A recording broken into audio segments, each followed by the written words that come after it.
I used to go to Bob's Big Boy restaurant, and I went there for 7 years, every day at 2:30. Not Chinese dentist time. It was a Chinese dentist time, but I went there because I liked to have a chocolate milkshake, and there was a silver goblet shake. It wasn't really ice cream. It was a thing they put in a thing called a Taylor machine, and it would get cold, and they'd pull the lever, and it would come out in kind of a tube of ice cream and fill this goblet.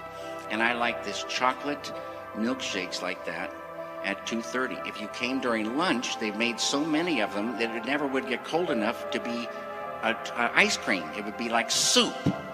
So I would go later, and then it would be cold enough. It would be just right. So, and if I went later, I'd be so hungry, you know what I mean? I had these things for 7 years with a cup of coffee, and I would write on the napkins. It was like having a desk, and you need paper. There's a piece of paper, and you write on it when you get ideas. One day, though, in Bob's, I saw a man come in, and he came in to the counter, and that's all I remember of this man. But seeing him came a feeling, and that's where the Frank Booth came from.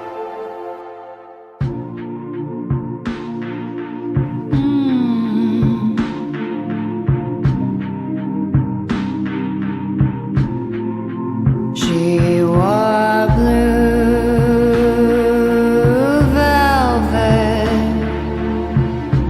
bluer than velvet was the night. Softer than satin was the light from the stars. You are listening to Filthy Armenian Adventures.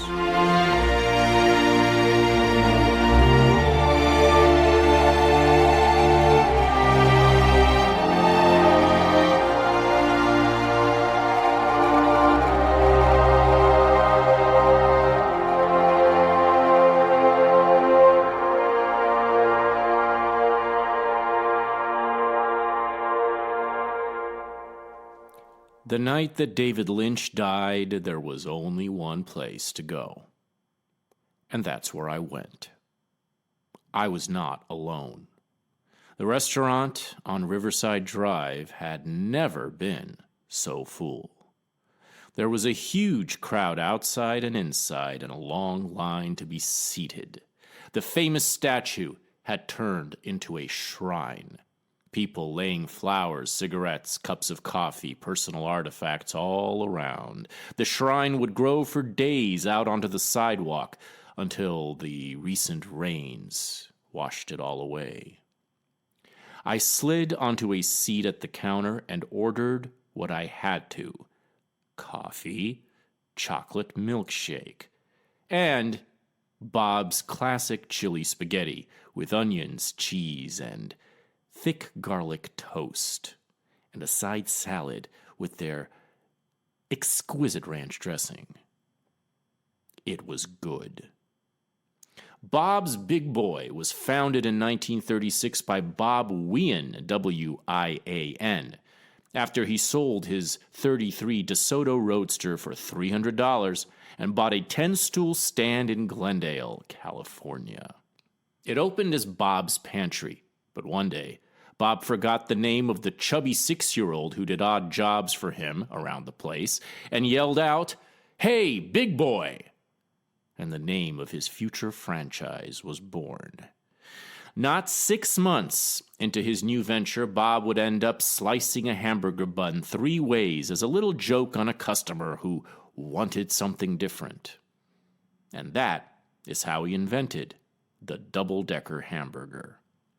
At its peak in 1989, there were 240 Bob's Big Boy locations serving that Big Boy burger around the country, but now only 4 remain, one in Corso, one in Northridge, and the 2 historical landmarks in Downey and Burbank.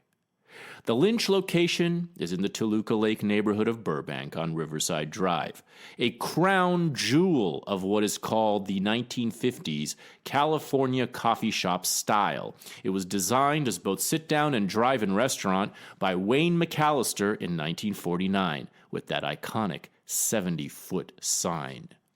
You can still feel the drive-in vibes under the cantilevered boomerang-shaped steel awning reminiscent of Frank Lloyd Wright's Taliesin, under which I parked that night. When I came back out with a belly full of milkshake and spaghetti, the white lights of the awning above my car were flashing on and off. So many important moments in the history of Bob's. That big booth on the right all the way to the back of the windows is almost never empty because of the night in 1965 when all of the Beatles dropped in for dinner. The famous coffee shop scene in Michael Mann's Heat was shot at Bob's. And of course, Bob's is where a young David Lynch spent every day for 7 years eating and drinking and thinking, witnessing the idea of Frank Booth, and holding the very first chemistry meeting between Kyle MacLachlan and Laura Dern. What better place to meditate on the early David Lynch, the man who was discovered by Mel Brooks on the psychoerotic strength of Eraserhead to direct The Elephant Man, the man who would eventually rape the world with a dreamy mystery that shattered the way 1986 thought about everything.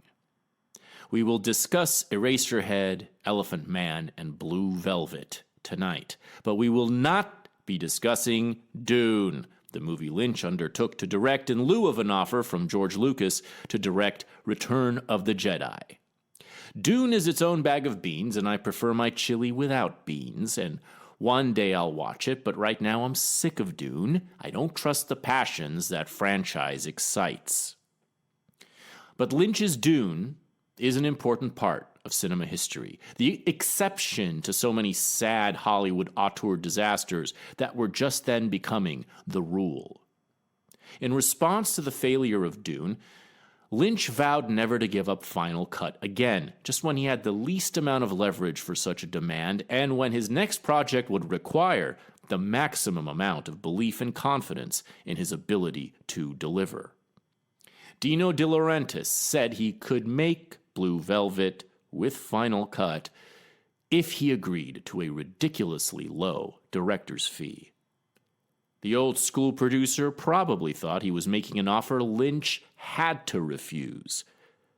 But Lynch accepted, and the rest is Lynchstery.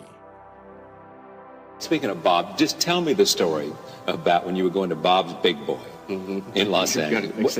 Yes, I do. Because I love You love chocolate. You like chocolate milkshakes? No. I like vanilla milkshake. Vanilla milkshakes. Yeah, you like chocolate. I like chocolate, yeah. But what else would you eat with this? Just a coffee. Oh, but you had all this sugar in the coffee. Yeah, I had sugar. No, what was going on there? Was Well, it was giving you a high that made you think clearly? Yeah, but I didn't.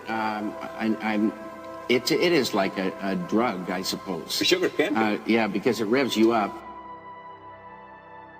Joining this meditation is new friend Matthew Wilder, a filmmaker whom you might have heard recently on the Video Archives podcast with Quentin Tarantino and Roger Avery. You might have also heard him on the Bret Easton Ellis podcast, and you might have met him if you came to my Christmas show on January 4. He's the writer of the 2016 Nick Cage-Paul Schrader film Dog Eat Dog, the writer-director of Your Name Here, starring Bill Pullman, the writer-director of American Martyr, and most recently, the writer on 2023's John Malkovich vehicle, Seneca. We met just a few months ago at intermission between Sweet Bird of Youth and Summer and Smoke at the New Beverly, where he saw me wearing that cozy Filthy Armenian Adventures hoodie and asked if I knew Filthy Armenian. I don't know if I know him, but I am he. Tonight we explore the secret of what made David Lynch, from the erotic poem of the Eraserhead to the American masterpiece of Blue Velvet, and from that sick, shocking masterpiece to the universally beloved master whose every screening in town is selling out right now. Every single screening for weeks, daytime and nighttime, sold out. The man who is still being mourned at Bob's Big Boy and beyond. In the 7 years I went, I only got 3 perfect shakes. And a perfect shake is the goblet is frosted when it arrives at the table. There's still frost on it. The ice cream is like butter, like cold butter. It's like almost solid. And it has specks of chocolate in it. And it even gets a little bit of a frost on it when it arrives. That's a perfect shake. Only got 3 in the 7 years. The reason I stopped is because I went into the dumpster one time behind Bob's, and it was one of these giant dumpsters that have a ladder. You got to get up a ladder to go into it. I went in and I found the empty cartons, and I read the ingredients on them. And Chris, it's not an Ayurvedic product, Every word of the ingredients end with either ate or zine. There was not a natural thing in it. And I thought, Dave, I don't know if you should be having those every day. And anyway, I weaned myself off of those. And they've stopped doing them that way anyway. So, but I would sit there and have this, and they keep refilling your coffee. After lunch, there's hardly anybody in Bob's till dinner. So it was a beautiful thing, well lit, friendly atmosphere, tons and tons of coffee, a great shake, chances for a great shake anyway, not always perfect, never perfect except 3 times. And then they have these napkins, and you can draw or write on the napkins. So you have a little business desk with treats. It's so beautiful. It's just great. Some of the ingredients to that secret may well be encoded in Bob's Big Boy itself. Founder Bob, who created such a happy place for so many people going on 89 years, was voted least likely to succeed by his peers at Glendale High. The only job he could get after graduating in 1933 was as an overnight dishwasher. But it was an important job, and he wanted to prove Glendale wrong. So during those overnight shifts, he suddenly took a great interest in how restaurants worked and how he could make them better. He would master the system that operated the diner with a zeal he never could summon for schoolwork, and was soon promoted to fry cook and then to manager. Within 3 years, he would be ready to strike out on his own.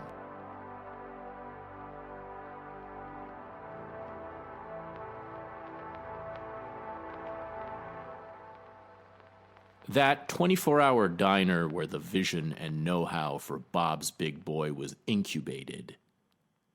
Are you curious what it was called? I don't mind informing you that it was literally called White Log Coffee Shop.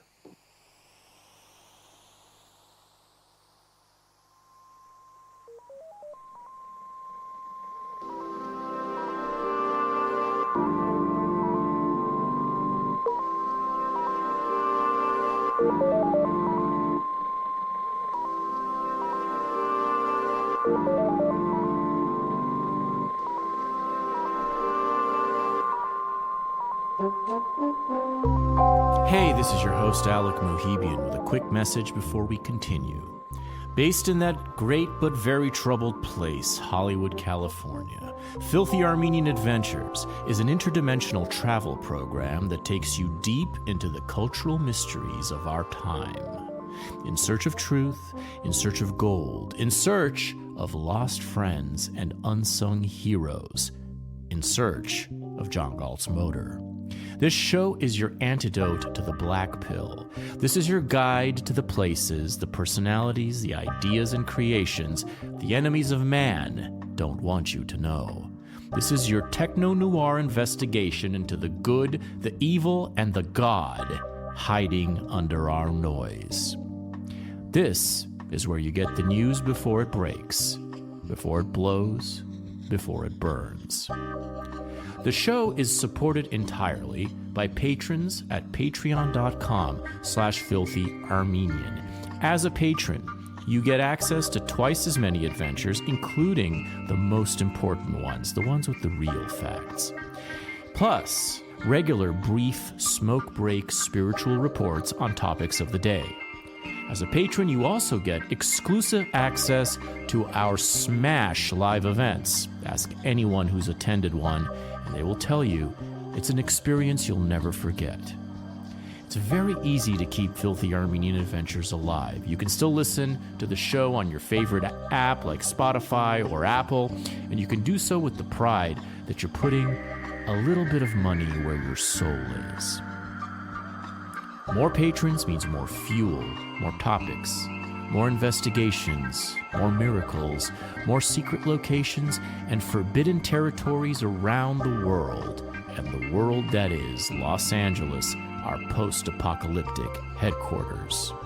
It means we'll be able to track down more enchanting figures in the landscape, dare them to abandon their masks, and join our quest out of the darkness and into a golden age. Patreon.com/filthyarmenian. Thank you for being one of the good ones, and enjoy the show. We are here at Bob's Big Boy. Are we rolling? We're rolling. I've been rolling since. I've Holy been Moses! Yeah, we caught all that kitty porn. all that stuff you've been saying. God. It's on here. All the all the Dick Laurent pornography from Lost Highway. You know, like all that footage that David Foster Wallace saw, but we didn't. Apparently,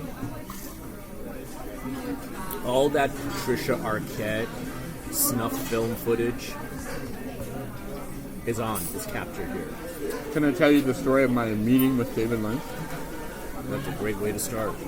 Tell us. I met David. I had an office on La Brea and Wilshire, whatever that. Yes, please. Thank you.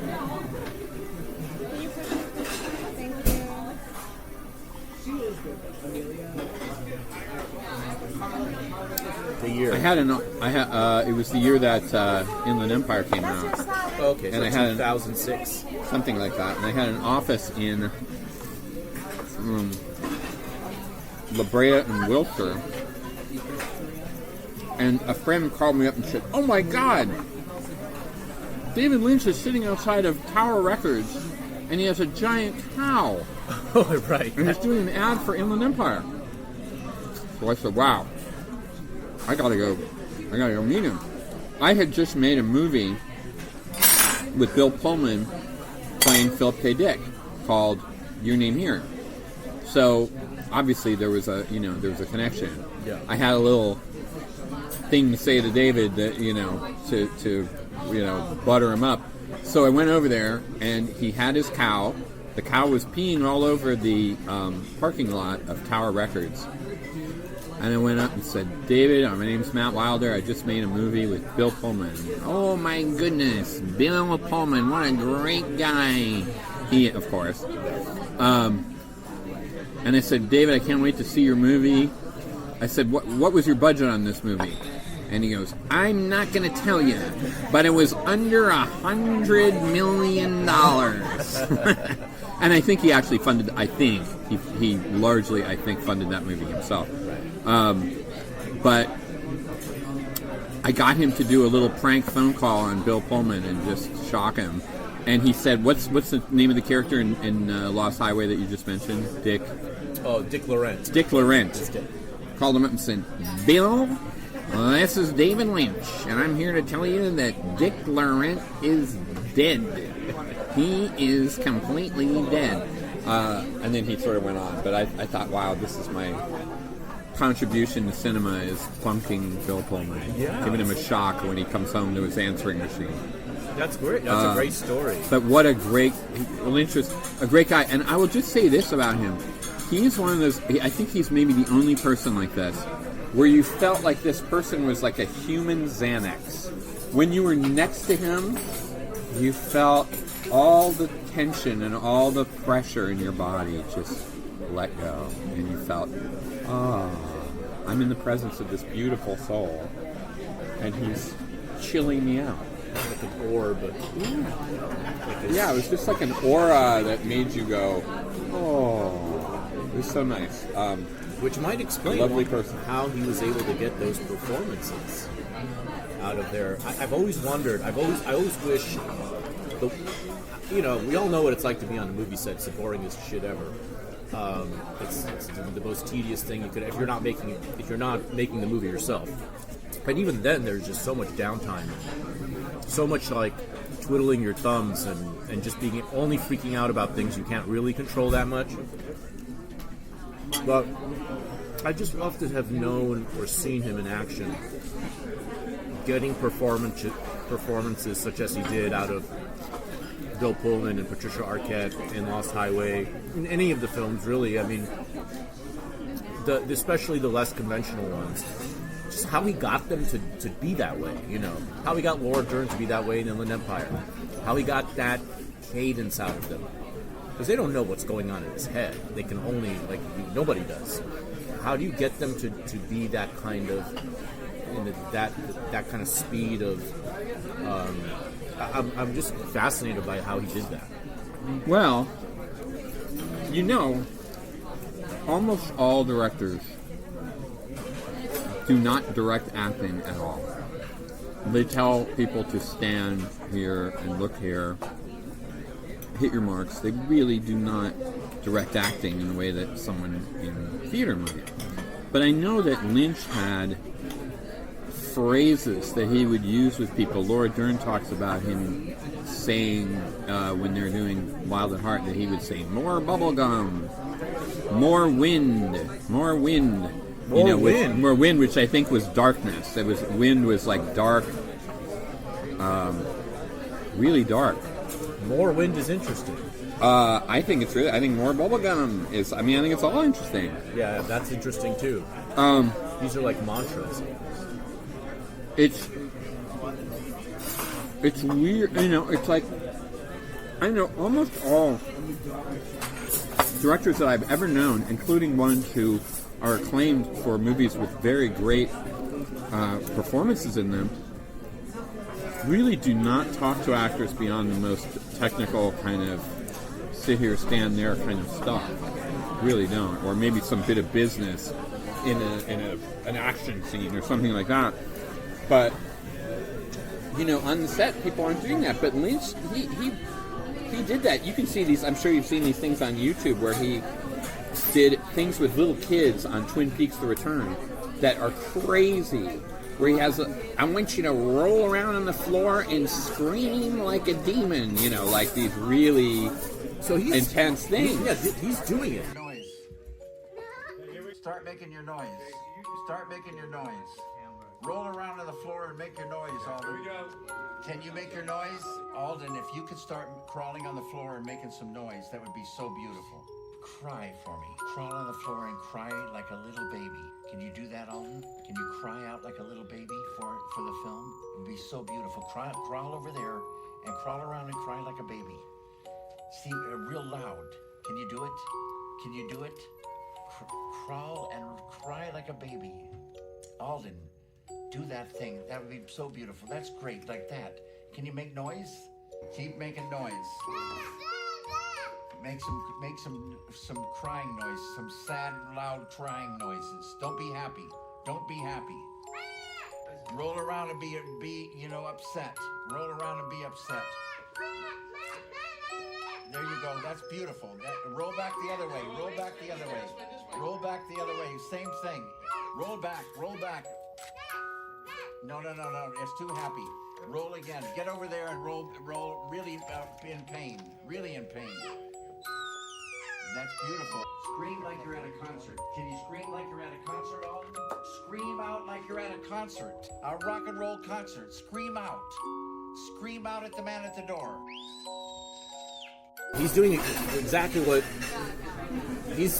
he has these ideas. These are his ideas. It's not just because it has to be that way. Because when you look at the performances, there's no way they would know how to This is not an organic reading of anything.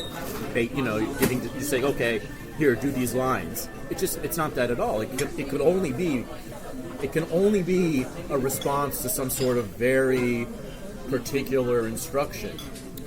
I mean, I will say, when I was a youth, even when I was an undergrad in college, I remember getting the Blue Velvet screenplay, and I think there are a lot of interesting, weird turns that are actually in the writing. And there's an amazing scene that was cut. I don't think they even shot it. I think they just dropped it from the movie, where Kyle MacLachlan's character, before he gets into all the ear and the just all the mystery of the movie, he's in. Thank you. Can I have a side of ranch dressing, please? There's a scene where Kyle MacLachlan is, before he gets into the mystery of the whole movie, he's in the laundry basement of his college, and in a hallway he sees a guy trying to rape a girl, and he runs up and rips the guy off the girl, and has what I think was like one of the great David Lynch lines. He goes, "Hey, don't force girls." Now that to me is one of those things that's so awkward and so retarded, yet so poetic and perfect. I mean, who comes up with "don't force girls"? You got to be really connected to your adolescent, imbecile self to come up with that kind of language that's so wrong, but it's so right. Yeah. And it's also so like, it's like the... It's corny. It's corny, but it's like it's the truth of the playground. It's like, anytime I'm morally outraged by something, let's say, it connects. It may be something I learned later in life to be outraged by. Many things are, like many of the finer moral outrages or things that you pick up as you get older, and you realize the subtler ways in which people are treacherous, in which people are sneaky, disloyal, fake. But other ones have been there all along. Like, I've always been outraged by cheating, like just in a game. I've always hated cheating. I've always hated that kind of stuff from the playground days. And when I see I appreciate it. I'll take it.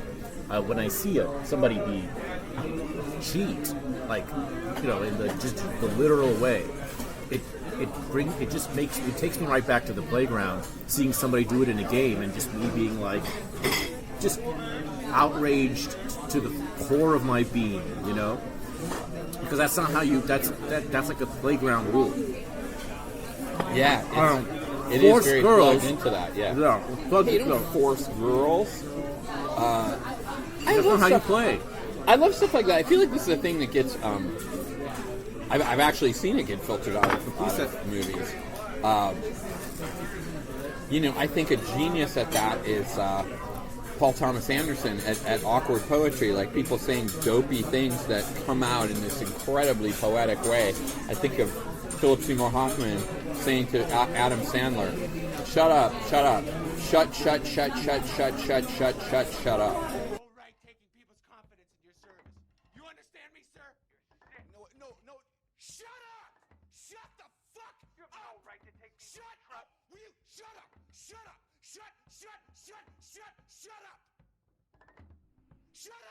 I mean, fantastic. It's perfect. Yeah. Who would ever let that be in a movie? It's what some imbecile would say while yelling at a guy that is, frustrating his low IQ.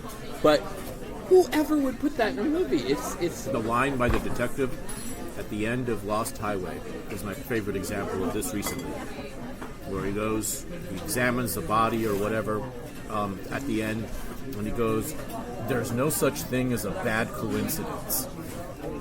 It's just this, like, beautifully retarded line that great is like perfect. And I don't know, people say that Lynch doesn't write good dialogue. I don't get that claim. He writes the best dialogue. Yeah, I think it might be the best. I mean, Blue Velvet. I mean, it's all. I mean, every line is a winner. Everything is. Yeah, every Blue Velvet.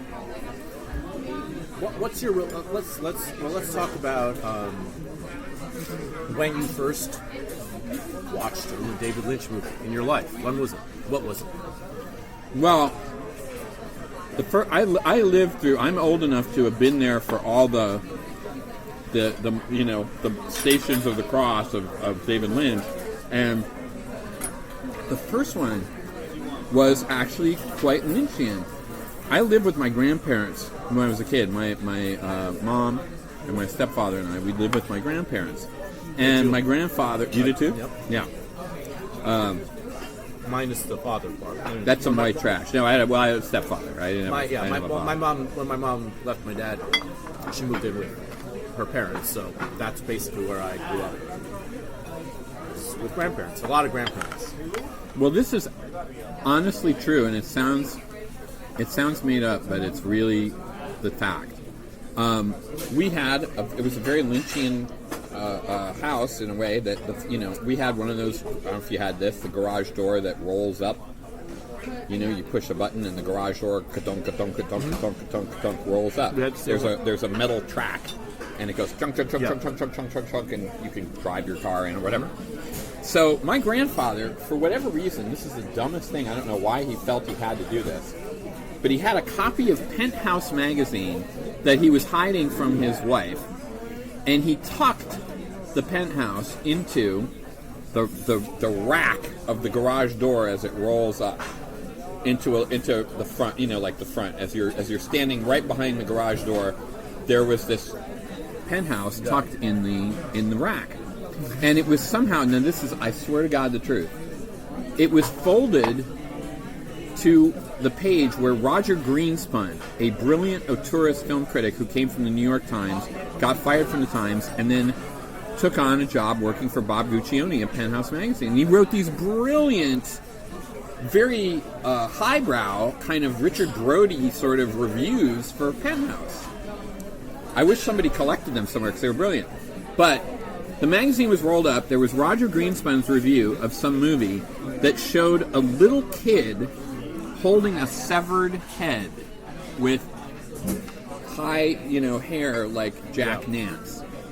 And this kid was holding this severed head, and it was a horrible image. And every day I would see this image, and it just terrified me. I didn't know what... it was the brutality in that kid's face and the severed head. It really disturbed me. And then finally I pulled this thing off the rack and read that this movie was called Eraserhead. And it had played at midnight and la la la la. And that was my first encounter with him, and it was really traumatic and disturbed me. That every day when I would go out to play, I would see this image of a kid with a severed head. Yeah. But where is this? What city are we in? It's a town called Des Plaines, Illinois. It's where the O'Hare Airport is. Yeah. Mansplains, Illinois. Mansplains, Illinois. I've definitely seen the Des Plaines. I've seen the word. If you've gone through O'Hare on a way to somewhere else, then yes, you've been there. Oh, then I have. Not only that, I've stayed overnight because my flight got canceled. So I think I probably stayed overnight at Des Plaines, Illinois. Well, if you looked out the window and saw a bleak landscape of rubble, that was me. Oh, okay, yeah. Okay. So this is. Did you then end up watching Eraserhead? I then wound up watching Eraserhead, and I saw it with a woman who was my tutor in high school, and she was a little bit of she was like a little bit of a surrogate parent. My parents were working and stuff, and she knew that I loved cinema, so she would take me to certain things. And there was a theater in Evanston called the Varsity, where Eraserhead played for a long time at midnight. And we didn't go at midnight. For some reason, they ran it for a week or something, during regular times. And I remember going to see it, and it was very fascinating to me and very puzzling. I was very into Pauline Kael at that time, and Pauline said that this movie was really all about, and you can speak to this, it was all about erotic poetry. And she said, I think this is one of the great erotic, poetic works, like an expressionist, like a German expressionist painting. And she mentioned, and this I think is an image that goes by like a breeze in the movie. The woman, the sexy femme fatale who's in that one room next to Jack Nance, who dissolves. I don't know if it's while he's with her, but she dissolves into her bed. It's like she's melting into a waterbed. Yeah. She just turns to liquid. Melts. California milk. Yeah, California she melts milk. into like a milky substance, according to how I remember seeing it the other day. It's like white, if I'm not mistaken, because it's a very disorienting movie.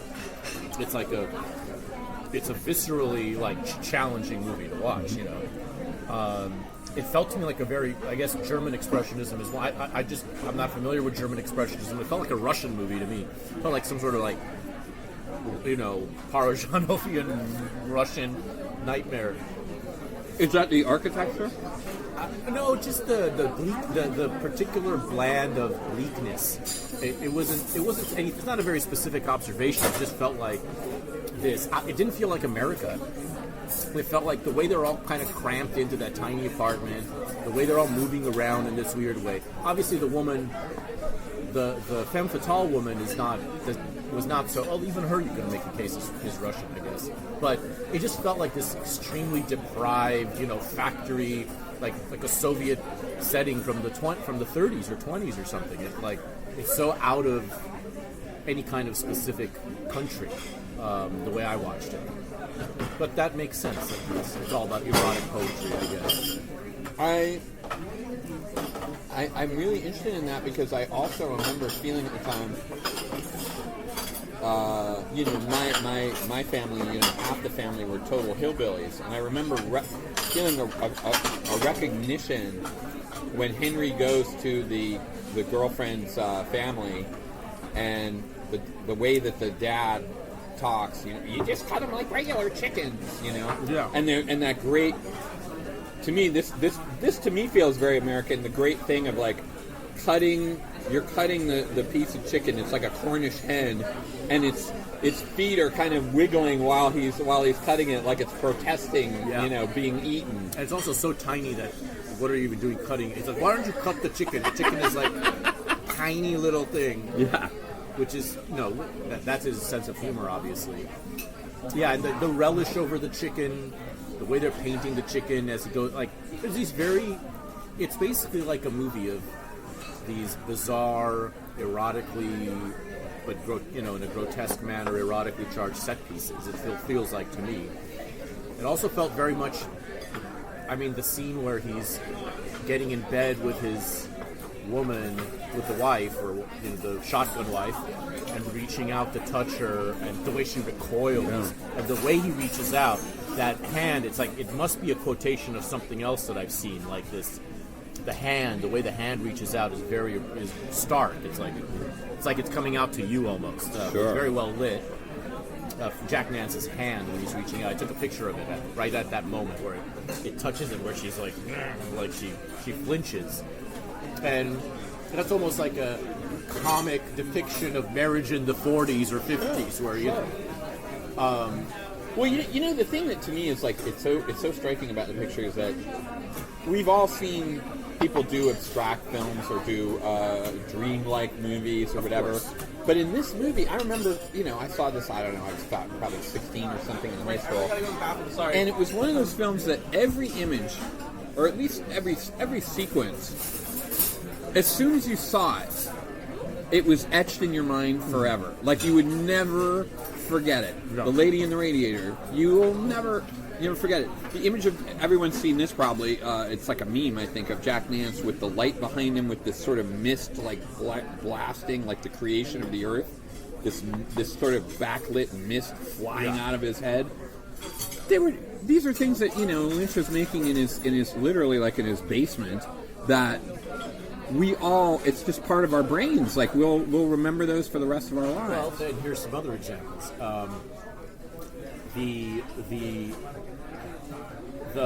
Well, first of all, just the baby, this like alien, which we now that God forbid he's gone, we'll never know how that baby was made. Well, because he never was revealed. No. Yeah, that baby, just like that baby. This is 1978 or 79. Came out in 77, but he was making that thing for years and years and years. Like that baby, that alien baby. Like once you, which you presumably is human. There's no indication that it's anything but human. but it's so creepy. I mean, that baby is like, and the way that they're sort of caring for it is you know, like it's a. You don't even know. I mean, I don't even have a theory as to what that's about, apart from the fact that freaks are born. Freaks are born. To speak to his genius in writing dialogue, how about the moment when suddenly the baby appears suddenly with all the boils all over his face? Oh, and Jack Nance goes, "Oh, you are sick." Oh yeah. I mean, there's no topping that. That is, I mean, like you can't beat that line. And that's. Just reminded me of what that was like. You are sick. And that's creepy. Talk about creepy. You thought that the baby couldn't get any creepier? Wait until you see it with the boils on its face. When it's just like, and you're just like, what is this? What is this abortion of a human creature or alien or something? The other thing, one of the hilarious parts in it to me is when there's that grandmother who's just sitting there kind of comatose in the kitchen. And then to mix the salad, Jack Nance's mother-in-law puts the salad bowl on her lap, and then moves her arms like a marionette to mix the salad. She's just a comatose zombie at that point, and they're using her to mix the salad. And the way it's just matter-of-factly done. Yeah, it's just series of arresting motions and pieces and. I'm not equipped to psychoanalyze that particular movie. It's so bizarre, and I've just seen it now for the first time.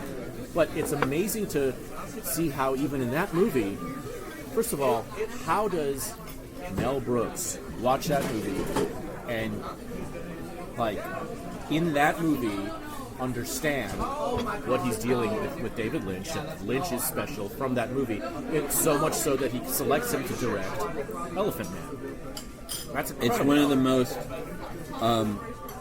magnificent moments of a producer tapping someone with the sword. And of course, it's so funny to me that if you grew up in the 70s, there were two classic Jewish comic filmmakers. There was Mel Brooks and Woody Allen, and they were for a long time considered kind of like even with they were running steady with each other head to head.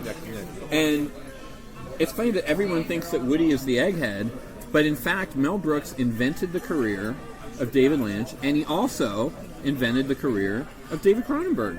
He was the guy who gave Cronenberg The Fly, which was his big hit that then he became quote David Cronenberg as on the basis of that. He was kind of an obscure genre filmmaker before that, but that was his. He saw it. And Mel Brooks was like, yeah, Cronenberg. That's genius. See, that's the part where people don't. That's the thing that's so missing from our contemporary culture, and this drives me crazy. Of course, as someone who's long struggled to be recognized, obviously, as have so many around me, as have so many of my friends. But you study the great producer figures of the past. John Hammond in music. H.L. Mencken in literature in the early days, who single-handedly basically made American letters a confident force, single-handedly discovered so many people. And you see how discoveries like that were made, and you look around now and you're like, who's doing that now? When do you ever see someone being discovered without having to kind of force their way upon already by themselves? Where do you see this Mel Brooks finding David Lynch now? You don't see it. At least I don't see it. And it's a really underrated. It's what makes a culture healthy is when things like that are happening. When you have someone like Mel Brooks with power, obviously, with influence, and with the vision to spot something like that. That's not just not just his cousin, not just someone crawling up his ass, not just some pretty chick that's like, that he's being nice to and giving her the job because she's a woman and diversity. But just like seeing a creepy ass movie like Eraserhead and selecting him for obviously creepy but fairly conventional story like Elephant. It's incredible, and to think, everyone forgets this now, but Lynch's contribution to the movie, if you ever see the play of The Elephant Man, it's all about a usually quite good-looking actor contorting himself and turning into the position of the broken John Merrick, the Elephant Man. Yeah. And Lynch said, it's, cinema is like a literal photographic art form, so let's absolutely go to the moon. And so they created these prosthetics for John Hurt that are mind-blowing and kind of weirdly abstract.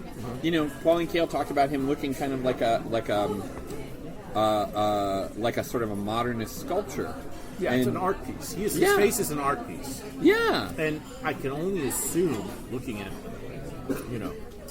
I can assume that one of the key in convincing Mr. Brooks about, and I don't know how it convinced him, but the connection between the two films is obviously the baby. The baby is kind of like the elephant, the infantile version of the Elephant Man. Something happened that created this freak baby. Just as that weird elephant, the trampling of the elephant is what created the Elephant Man. And so, that's the connective tissue that I see between the two that must have popped to Mel's eye. Well, the thing that to me, it really shows Lynch's genius is there is a small percentage of the Elephant Man that feels, when you watch it, it feels like a David Lynch movie, which is to say the prologue of the prologue and the epilogue. Mother and the epilogue. Yeah. There certainly is a Lynchy feeling to the Victorian kind of scuzzy Victorian world that the movie inhabits, but a lot of the movie is, a very posh, middle-brow Oscar movie with some of the greatest English actors in the world playing these characters around John Merrick, Anthony Hopkins, John Gielgud. Coffee, boys? Yes, please. Yes, please, and I'll take a vanilla milkshake. A vanilla shake? Yeah, thank you. And he's up to that too. He's able to do that. So when you watch those scenes, there's scenes that it's like you feel like you're watching a David Lean movie or something. Like they're the cinematographer Freddie Francis, beautifully composed, beautifully designed. Everything is just so. Everything's just right. Yeah. He's able to do both of those things, which is to me mind blowing. There's not many can do that. It's clearly a case of he can draw a perfectly realist painting, and that's why he has the right to be abstract expressionist, right? It's like that. You get the feeling that he could have directed a convention. Well, we saw it with Straight Story. As creepy as Straight Story secretly is on the surface, it's like a very simple story. Yeah, and he was able. Clearly he could have done that in his sleep. If you give him you gave him a script for something totally straightforward, linear genre, he probably could have done a great job with just about any genre you could probably think of. I guess Dune went off the rails, but that was probably for more of the reason. It was such a big budget project. It wasn't like a typical movie. Have you seen it? No, I saw it.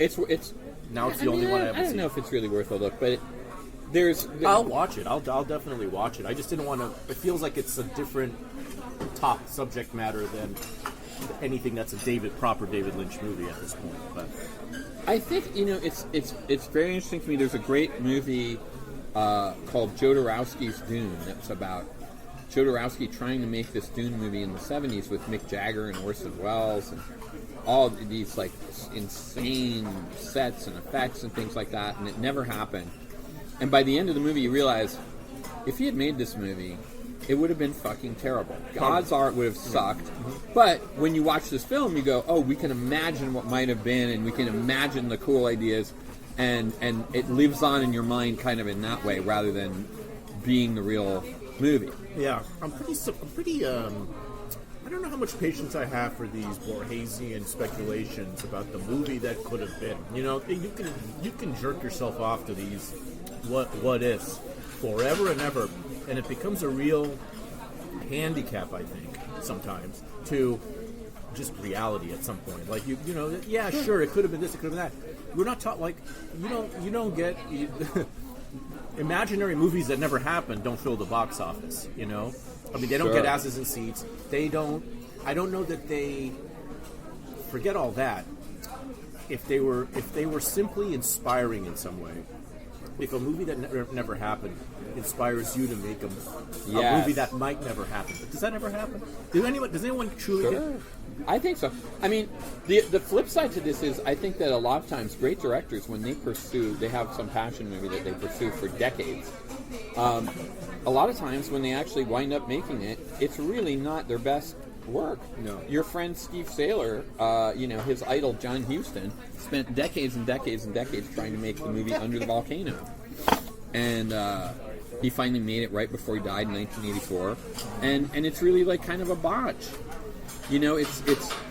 It's interesting. What is it based on? Under the Volcano? It's based on a Malcolm Lowry novel about a bureaucrat in Mexico who's an absolute wretched alcoholic, like leaving Las Vegas. Kind of like Orson Welles' sheriff in Touch of Evil, but beyond. I think of like Terry Gilliam's movie about Don Quixote that he pursued for decades and decades. It went through all this trauma, and then you finally see the movie and you go, I think this happens all the time. And then sometimes people get assignments that are seemingly totally banal, and like you just mentioned Touch of Evil, masterpiece. Well, it was just a job, right? Well, the question is whether any of these endless saga projects have ever actually turned out to be worth all the edging. You know what I mean? Can you think of one where... I will say, this is a movie I didn't like when it came out, but I think now it's a masterpiece that he pursued very hard for a lot of years, is Marty's Last Temptation of Christ. Which I saw and was sort of like, I didn't dig it at the time, but now I watch it and I find it absolutely devastating. I don't know if you're a fan of that. I haven't seen it. It's great. Oh, well, it's great. No, yeah. I'm sure there's exceptions. There's exceptions to everything, but clearly there's an onanistic factor to these, Orson Welles seemed to just bounce from one of these to the other, one edge to the other that never came out, and he, for reasons that are at least more, I think, his fault than anyone else's each time. Yeah. So it's a very, and plus general perfectionism is such a buzzkill to anything being produced. In the case of Lynch, the fascinating thing is that I don't know how much he had thought about it before the green light, but the fact that he finally got it seems to me like he probably didn't think too much about the return, the return, until he got the green light, or until he started pitching it to people in the 2010s or whatever, and then he gets the green light, sits down outside goes on Zoom with Mark Frost, and he comes up with that masterpiece just like that. Do you know the story about the budget of Return? You know this story? I don't know the story. I know there was a lot of back and forth. So there was a whole thing where he was going to do it, and then Showtime said, "Oh, too much money," and no, and then people got on Twitter and said, "You got to do it, you got to do it." Yeah. So Lynch went in there, and they were going to do 10 episodes of Twin Peaks, and Lynch said, "You got to fund me for 11. I got to have 11." No, we can't do 11. It's got to be 11 or nothing. That's it. It's got to be 11. So finally, after a lot of haranguing, they said, "Oh, all right, we'll give you money for 11." And then he delivered 18 episodes. That to me is fantastic. Over-delivered. He asked them for one more drop. Just give me one more drop. Just give me that one more eye drop. That's all I asked for. And they said, "Oh, God, all right, finally." For the same money, he gave him 18. And for the same money for 11, he gave him 18. That's a genius. That's to me. Yeah. Well, were they... I don't even know how you... The other thing is, we don't know how they measured the success of that show. Because it's Showtime. Like, was it successful? Was it not? Do we know? Do we know anything? I don't know. I've heard Showtime people say that they thought it was a success because it got a lot of new people to sign on to be Showtime. And well, I think that's the only way to measure whether a new show is a success on a streaming show. Yeah. So then it was. Okay, that's all we could go on. There's no box office. That's good, because at the time there was obviously a ton of excitement about it. But then when it started coming out, there was your typical woke kind of perplexity about it. It had its diehard champions. I was a diehard champion, but there were a lot of people who you would have expected to be absolutely transfixed, who were kind of just not really, It's very funny that you say that, because I guess everybody has a moment where wokeism broke your brain in terms of mainstream media. And I remember for me, on Saturdays, I used to read the New York Times. I would read the real estate section and the this, that, and the other. Sit around outside by the pool in my building and read the different layers of the Times. And I remember the week before that Twin Peaks: The Return came out, I opened the paper and I was like, wow, man, there's going to be a great interview with David Lynch in here. There's going to be the cast, and oh, wow. And instead, anybody can Google this if they want to find it. That weekend, the cover story of the New York Times Arts and Leisure was plus-size girl rock and roll bands. And I looked at this and I thought, okay, every artist I know in any medium right now, what are they thinking about right now? They're thinking about Twin Peaks: The Return. Everyone. Painters, poets, architects, this is what they're thinking about this weekend. They're not thinking about no plus-size rock and roll girls. That's not what they're thinking about. The R&R Big and Tall. Oh my God. And I just and somewhere on page 23B there was like a thing like Lynch redoes Pacific Northwest sitcom or whatever, it was some ridiculous dismissive thing. And I thought, where have we gotten to? No. Who thinks this way? The crimes of this last decade are not to be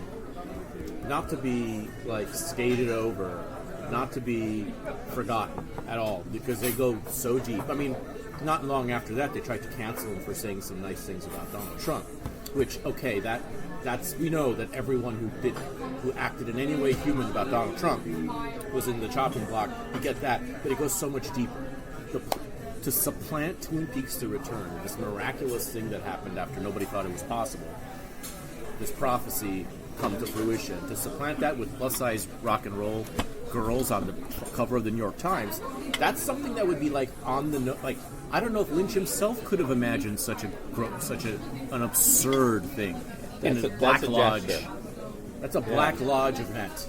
Like in the Black Lodge newspaper, that's what they're doing. They're watching some fat chicks play rock and roll instead of Twin Peaks: The Return. Okay, so I think there's an interesting thing right now, which is, we're sitting in Bob's Big Boy where people recently came and had a shrine to Lynch here, fans. Mm-hmm. I think there's something that to me is a little bit touching about the fact that this is the only thing I can think of in ages, when I look at social media, that people who are like super left and people who are super right, they are agreed on one thing only, which is we love David Lynch. Yep. I mean, it spans the whole gamut. Yep. Now, I don't know what your take on this is, but I'm assuming there are some wingers out there that are viewing Lynch through a whiteitarian lens, kind of like Lana Del Rey. Is that a thing? I assume it's a thing. It's not that, I haven't seen too much of it. I haven't seen. It's mostly leftists who are doing it through a trans queer thing. Oh, because of this Fix Your Heart or whatever. Well, because of David Bowie. Because of David Duchovny and Twin Peaks. Right. Because of you could point to any number of examples. I've seen a ton of that. I've seen a ton of trans queer. He's trans. He's queer. Lynch is. Yeah. I mean, not him, but his work is. His work is. No. I've seen a shit ton of that. That's wrong. I've seen, right wingers are trying to claim him as a right wing artist because of. I mean, David Foster Wallace said it in 1996. How there's no diversity in David Lynch movies. No. And the reason is that he was saying that it's not because he's a racist, but because he's apolitical. I mean, his movies are beyond politics he doesn't want, and anytime you have diversity in a movie, it's political. It has to be Well, also, isn't it, he's plugged into Missoula, Montana. He's still seeing things as a kid or an adolescent and not like, oh, I'm in the midst of, 20 whatever. Yeah.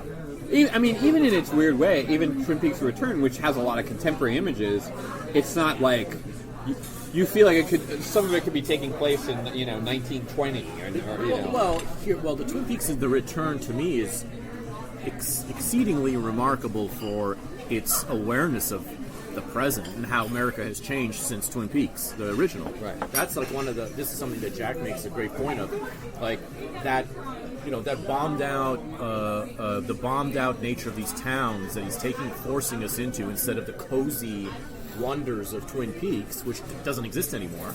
And he's saying it just doesn't exist anymore. Fuck you. Like, we'll see it, we'll get flavors of it, but it's not this. America's not the same place as it was in the early 90s, and he's absolutely candid about that in the Twin Peaks: The Return, which is what makes it so remarkable. I don't even know how he's up in his compound in Hollywood Hills, how he had such a great idea, such a accurate idea of what had happened to America in these 30 years, but he did. What were we talking about? The racial component of it. Well, yeah, I think it's an example of he is someone who just simply never, even in the smallest way that many do without realizing it, pandered to political correctness. He never pandered. He never, even to the degree of diversifying the color scheme of his cast, which, nobody would consider that a liberal thing to do, to have an extra person here, an extra person there, just by accident almost.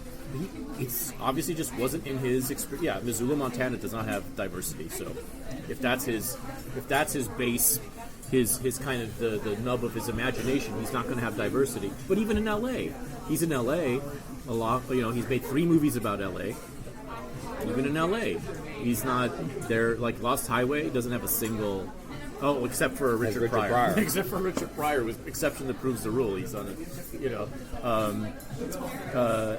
obviously, Inland Empire has like the homeless weirdos. They going, it's Hollywood, bitch.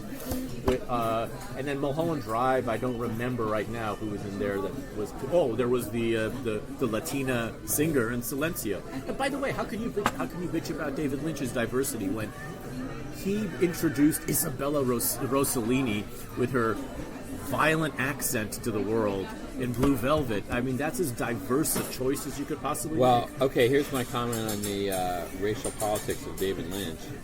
And this is the truth. Every time I see Blue Velvet, when Laura Dern has her speech about, Sandy talks about someday the Robins will come. This beautiful, corny, idealistic young girl speech about which could be the opening of Alana's song. That could be like the monologue that opens Alana's or Douglas Sirk movie. Yeah, it's very similar to that. So she has a speech about someday the Robins are going to come, and I've seen this movie in the theater 9 zillion times, and every time that speech comes, when she gets to the end, a group of black women in the audience laugh at it.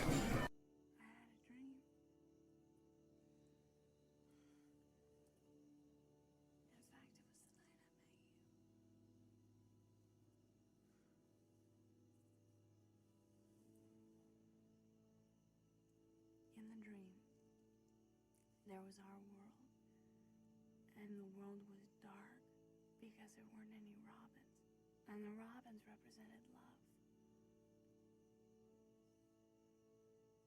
And for the longest time, there was just this darkness, and all of a sudden, thousands of robins were set free, and they flew down and brought this blinding light of love. Seemed like that love would be the only thing that would make any difference. And it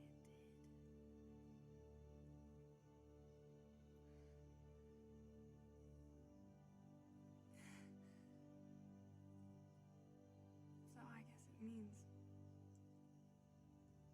is trouble till the robins come. Really? And first of all, my first thought every time I see the movie is, who are these black women going to see Blue Velvet? And they're always there in every single screening, every single time. Group of black women each time. No. Maybe they are the same. They're just following the movie around. But whenever she gets to that end where she's teary-eyed about the Robins, this huge wave of laughter comes out of the audience. That is a very bizarre and interesting element of Lynch history.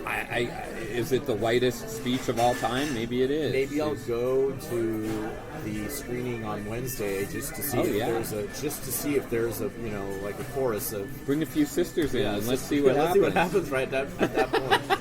But it really is 2 of 1. I mean, it's like I've seen this movie at midnight in Kentucky, and in Donald Trump's America, black women must cry at that speech.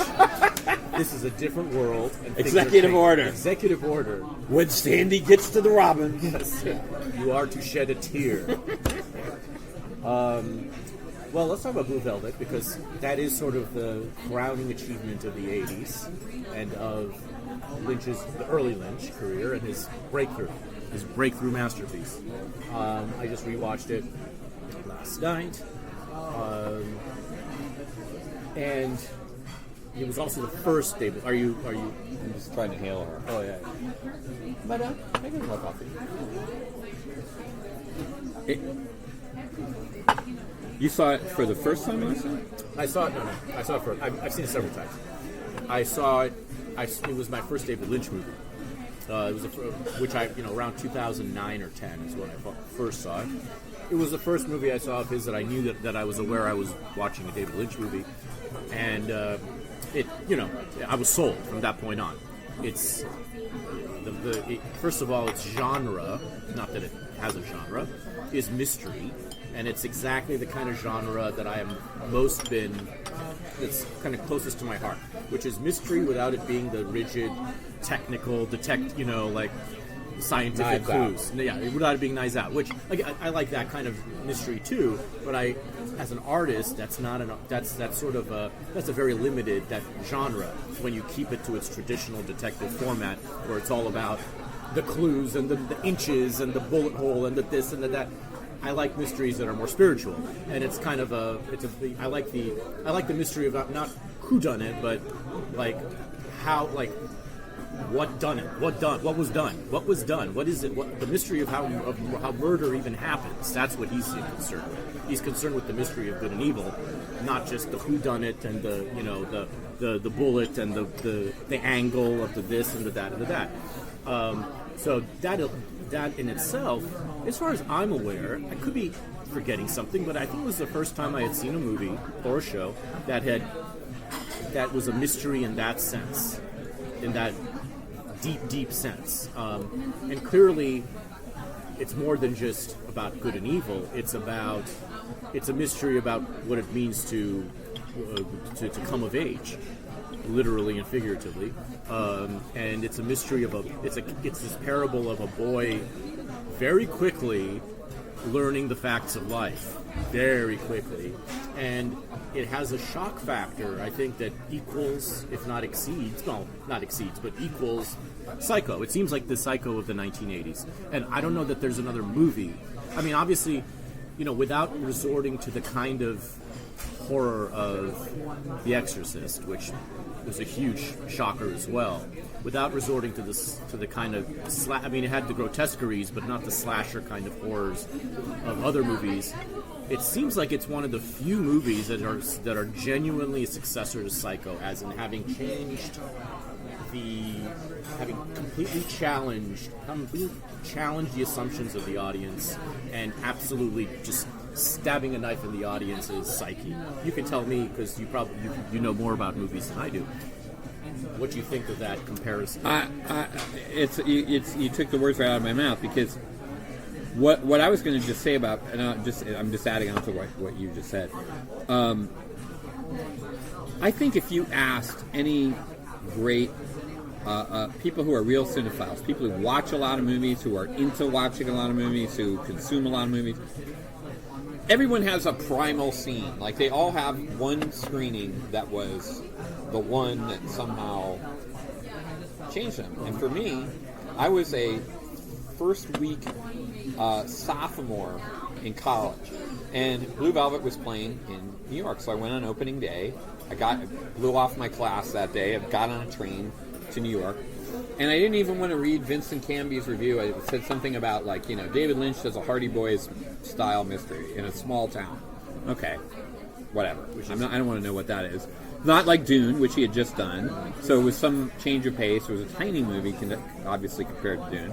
So I'm like, okay, I'm gonna just take my chances and see what happens. And I will tell you, that was far and away the most, in every sense, traumatizing, scarring, shaking movie screening of my life. People don't. I think young people now, I think, don't get this. But Frank Booth, the character that Dennis Hopper plays, there were no characters like that in cinema. There were none, literally none. Yeah. The abuse that he does with Isabel Rossellini and the sexualized quality of the way that he abuses her, everything about him, the gas. The suddenness of the smacks. Yeah, it's not idealized at all. The violence comes out of everything. It's like he sets up an idealized world, right? And he slashes right through it when you least expect it each time. Like each smack. Even when Kyle does it. Kyle is, listening to her commands. When he eventually does it, it shocks you each time. I mean, Kyle, whatever his name is in the movie. Jeffrey. When Jeffrey does it. He sets you up in this completely cinematic fairy tale, idealized kind of picture, and then strikes right through it over and over again. Also verbally, also with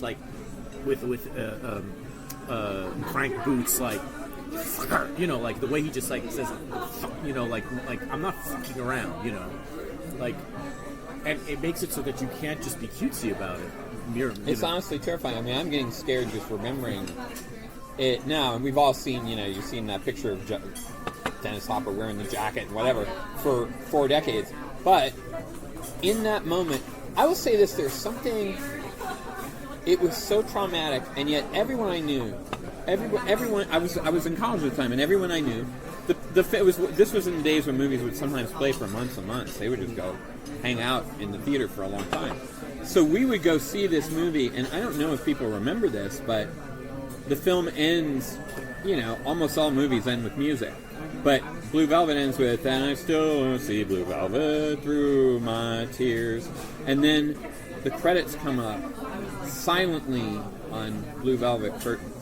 And I can feel it in my chest right now. Everyone at the end of that movie, there's a silence, and then there's a silence in the theater. You'll never hear people at the end of that movie go, "Wow, that was great!" Silence. And we all looked at each other, and people were kind of teary-eyed with each other and looking at each other, stunned, speechless. People walked out of the film, even when we'd seen it multiple times. People walked out of the theater stunned, speechless. Quentin talks about seeing the movie and having the feeling, he said, I have this feeling I've never had before, where I felt as if someone had slipped me acid because I literally couldn't believe what I was seeing. Not in a metaphorical, oh golly, but like I couldn't believe this was actually in a movie. It was so devastating, and yet so beautiful, of course, that you wanted to go back out in the lobby and go buy a ticket and watch it all over again. There's, to me, never since, or before or since, never been an experience like that. Never. And I think that, it can never be as shocking as it was watching it in the mid '80s. When it, in the era in which it arrived, obviously, there's been, our senses have been absolutely gang raped over and over and over again. We see just the most disgusting things on our phone constantly, piped into our phone. We're so desensitized. But even still, when you're that desensitized, what pulls you in is the beauty of it. Of course. The beauty of it is what sedates you back into it. Yeah, the opening sequence. I've watched that, just some shitty YouTube version of the opening with the waving firemen and the roses, and it's the most stunning. It's like the most stunning opening of a movie ever. The guy with the stroke with the hose all tangled up. The hose tangling up. The guy having a stroke. dog eating the water of the hose, and the different timing of the dog biting that hose. It's just the timing of the dog biting the hose. It's sublime. I mean, it's really sublime. And the I mean, just the way that the faces of Kyle and Laura Dern, which are like both kind of similarly, like they look like they're siblings almost. The way Laura Dern comes out of the darkness, and they're very open. The very introduction of Laura Dern, she just comes out of the darkness like that on the wall outside of the house. The way that happens, he's so good. Of course, and the music in that, and I remember at the time, like there were certain people in the audience would laugh because it's it's really melodramatic. She walks out of total darkness and comes into the light, and but it's incredible. I like. This is one of those things where this is how I judge people on. There's a line in Twin Peaks: Fire Walk with Me when Cheryl Lee goes up to the dude on the motorcycle and goes, Bobby, and just like she's so in love with him, her head's exploding. And every time I see that movie, there are 3 people crying and 27 people laughing. Yeah. And I'm like, you 27 people are gonna fucking burn in hell. Yeah. You're not human. You're not a person. You flunked. In that moment. Yeah. Yeah. What do you think? What do you think that Lynch knew that nobody else knew? Or is that not the way to think about it? Because I think you're right. Yeah. What did he know that? Okay. Let me ask you this, because I think this is the key to everything, and I think this is like a dopey. This is like a topic that you could pick if you were writing a paper about David Lynch in college. But I think it's actually true that somehow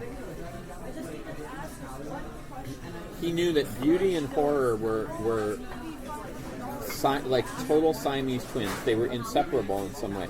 And that sounds like whatever. It's a theme. I don't know. It's a gimmick. But it plays out in the movies in a way that's just like it rips your guts out. Yeah. The idea that. Yeah, the idea that I'm trying to figure out it's not a horseshoe. It's this notion that the more beautiful something is, the closer it is to absolute horror. It's like where you get more and more. You just turn the beauty dial up, and if you go one step too far, horror. And it's like the thinnest line between orgasm and death. It's like you think about what an orgasm is, and it's kind of just like a death where you don't die. Right. Like you wake up after, and you're still kind of like what? You're a different person after you had an orgasm. I mean, I'm just thinking when you say this, what I was just thinking a beat ago, we were talking about Blue Velvet, is when the lights would come up and people would look at each other. It was kind of a Frank Booth thing in that you felt like everyone had gotten fucked together, like you were waking up. We were waking up from you just got raped. A gang, like from a gangbang. Yeah. And not like Gaspar Noé, not in like a fuck you way, but in a way where everyone was kind of opened up and your eyes are made raw. Your eyes are teary. Your eyes are a boy. Yeah, you feel a little embarrassed. You're like, yeah. Have you felt that? Is that just my own? No, I do feel it. I'm trying to, I feel it. I feel it in. I also feel it in Lost Highway. I feel it. I feel the kind of. I mean, the thing that connects Lost Highway, the thing that connects all of his movies, really, at least the big ones, is there's almost always a monster who is impossible, with a great monster in one of his movies.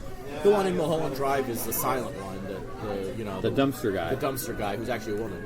Oh, really? Yeah, that was a woman, and she's talking about how she was really horny for David while he was filming.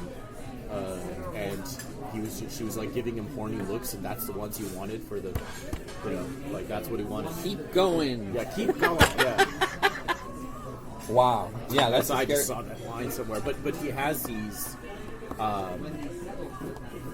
unforgettable monsters that he's created. Frank Booth is one, and yeah, you think back and you're like, wait, I've seen Dennis Hopper a lot, so I guess it's familiar. But no, that's not a familiar character. That's not a character you see a lot. It's familiar to me, and I think it's part of the effect of the movie in that I've known people, and I'm sure you have too. I've known people like that, not literally exactly like that, but that feeling of somebody that when they go off, when they're, I mean, he's got the gas instead of drinking a bottle of whiskey, but somebody that just goes off, they go, you just hit him the wrong way, and it's legitimately scary. I just think, to me, so terrifying is, I don't know if you had this experience when you were a kid, but sitting in the back seat and going on a ride with the big kids to go get booze or something or go party somewhere, and the feeling that the kid in the front seat that was driving was kind of fucked up or was not really reliable, And that scene when Jeffrey's in the back seat,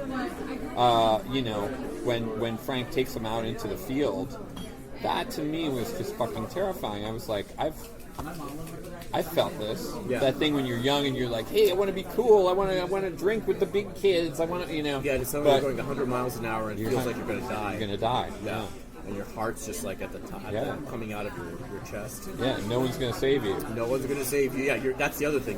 Who can save you when you're going 100 miles an hour? There's nothing that... Right. You can't even imagine the possibility of a savior. All it's going to take is one little bad turn and your scrambled eggs. I mean, the beauty and the horror. Yeah. Yeah. And it's what I love about it is it's visceral. It's real. It's not like a theme. It's you live it. You feel it. Yeah. The silence of those people at the end of the movie, they're feeling it. Yeah. They're experiencing it. Yeah. And now they don't have the... And the thing is, you can't control the words that enter a stranger's mind. They watch your movie. You can't control what words they're going to eventually put to the confusion that they're feeling, to the shock that they're feeling. So those words are they're going to have to come up with words at some point, or they're going to try to forget that they ever watched the movie. And the most you can hope for is that they don't come up with words.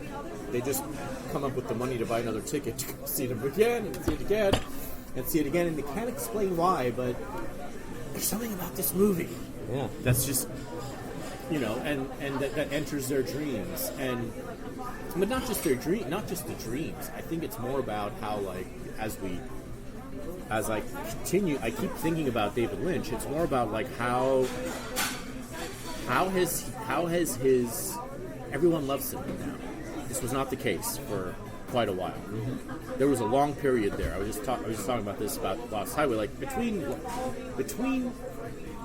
Twin Peaks season 2, which was a flop, and then the movie of Mulholland Drive. Even the movie of Mulholland Drive did not make a huge restaurant. It was appreciated critically, more or less, but it wasn't something that took it that launched him back to the top of anything.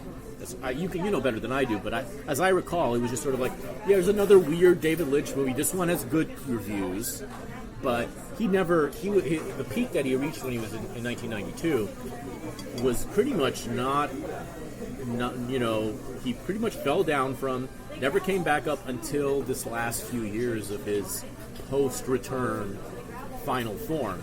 But even the return didn't happen. Even the return didn't absolutely, Right. It did in the long term sense of eventually he would be granted this protection because everybody would realize that Well, that's funny. It's my friend Bilga Abiri, who I think that he's a film critic for New York Magazine, and he said, I don't know if this is true now. This was before Woody got canceled.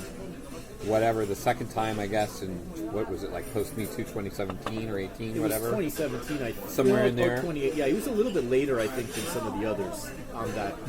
Bilga had a great phrase. He said, when Woody passes, knock on wood, hope he never does, but when Woody passes, his whole body of work will be instantly hallowed. And I wish that were true about Woody. But I think we're seeing it be true with David, that it now is like, Yeah. all the young monkeys are going to go watch Wild at Heart this weekend or something, Yeah. you know, something like that. It's all going to get under the spotlight. And there's again. there's just enough of it to allow for such a fate. It's not too much. There are. No, You know, he has Woody how many has features? Like 10 or 8 or something not like even. that? What is it? Let's see. Eraserhead, Elephant Man, Dune, Blue Velvet, Wild at Heart. Wild at Heart, Fire Walk with Me, Lost Highway, Straight Story. Straight Story, Mulholland Drive, And Inland Empire. Inland Empire. That's the 10 10. features. So, there you go. The 10. He's got Quentin's 10, exactly 10. But then he's got 18. He's got Twin Peaks, and then The Return, which, you know, as I was saying, like the thing that I've never seen is an artist of any kind, and you can correct me if you have an example, who disappeared basically for a decade plus. Inland Empire was 2006. 2007 comes back after a decade of silence, comes back with, you know, arguably or not arguably his greatest, his masterpiece of all time. Also his also his most ambitious work. Also his longest. Not in any way. There's no excuse for not calling Return, it. you're talking about. We're talking about the Return. Yeah. Yeah. When does that ever happen? Whereas his final work, and also after a decade absence, an artist has come back and gone out like that. Can you think of another example in any kind of art form? No, I mean, the only thing that comes to mind is the mystery of those, and he claims that they're not. It's not really mysterious. The 20 years that Terrence Malick walked in the wilderness, and then came back and had this. He had a different thing, which is I think like a flurry of prolificness, where he was like, at one point was really knocking him out.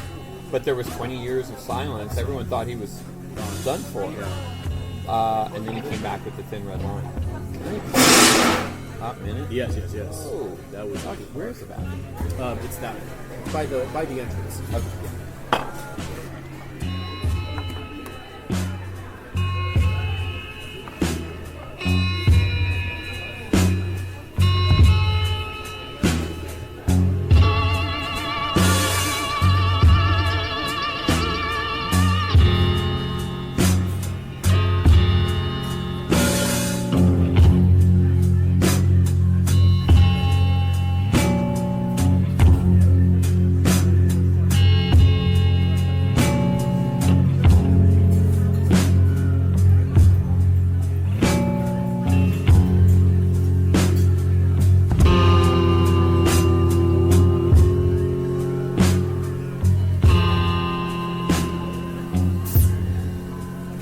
Oh, one thing I just wanted to say that was just a thought I had a second ago was, one thing I think is interesting about Lynch talking about this idea of human horror is that he's proof of the way that art has to just be art. It can't give you a speech about war is bad or racism is bad or whatever, or about God.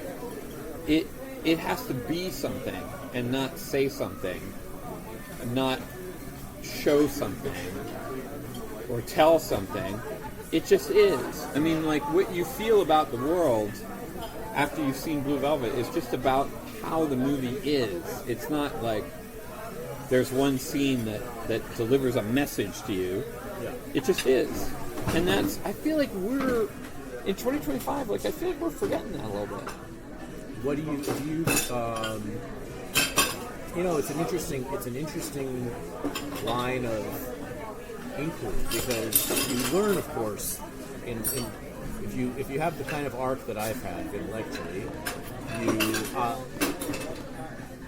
you kind of, like, I was in some ways awakened by preachers, you know, like that kind of the kind of artist like that Like for instance, too. like Ayn Rand, like that type of where, and not just her, but any kind of nonfiction figure you can think of that's like H.L. Mencken, like I'm using the word preacher in the broadest possible sense, you know, the kind of thing where there is a coherent vision. There is a message, and it's being artistically expressed. But there is a message. It's not a stripped of all narration. It's not just is. It isn't just is. It also does tell. It also does, it tells in a way that's artful, but it tells. And then the next phase is, okay, well, the highest forms of art must strive to just be and not tell at all, and not give lectures, and not command, and not scream at you. But then after that, you realize, well, some art that's some style, and then there's other forms depending on the times you're living in.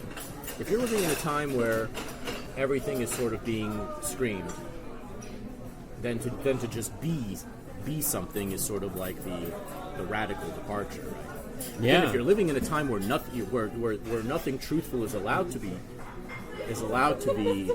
spoken, maybe that's when the old time religion has to be resuscitated. I don't know. I mean, I don't know. I had a real flinch today. I was